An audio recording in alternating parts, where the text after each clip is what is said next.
talked last summer about chasing the ghost. Would becoming the all-time leading scorer in the playoffs, passing Michael, would that be part of that? Nah, it's just a personal goal of mine.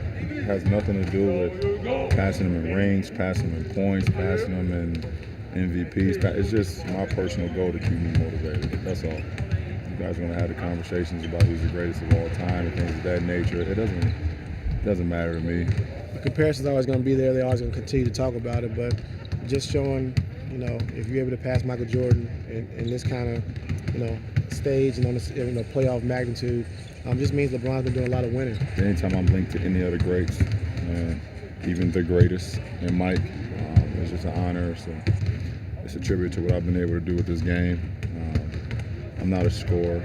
I don't want to be labeled as a scorer. I can put the ball in the hoop, but I'm a playmaker. I'm a player. Put me on the court, and I find ways to be successful. All right, what's one more LeBron-MJ comparison? LeBron 28 points away from passing Jordan for all-time playoff scorer.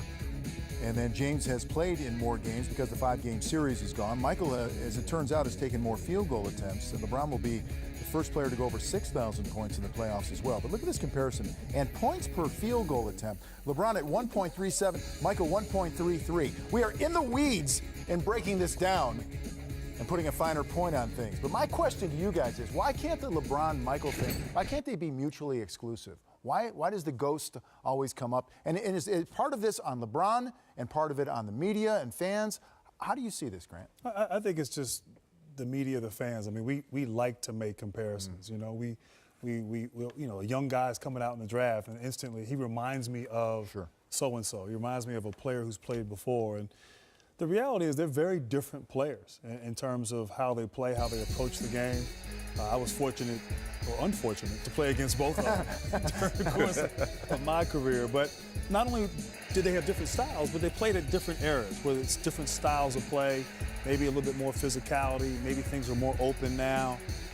But, to be in that category, to be, in the rarefied air of Michael Jordan, Mr. Airness himself, is a great accomplishment. And you're going to just continue to see, because of LeBron's age, because of his current body of work, if he can stay healthy, he'll continue to, break a lot of records, set a lot of records, do some amazing things, which he's already done. But the possibility of passing Michael Jordan, that's quite an achievement.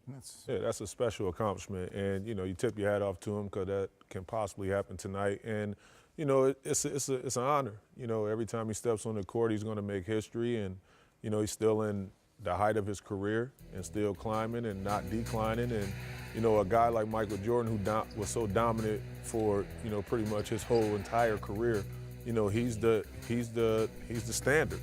And, everyone that comes on after is going to be, compared to him. So, LeBron is that guy right now, and, he holds the torch.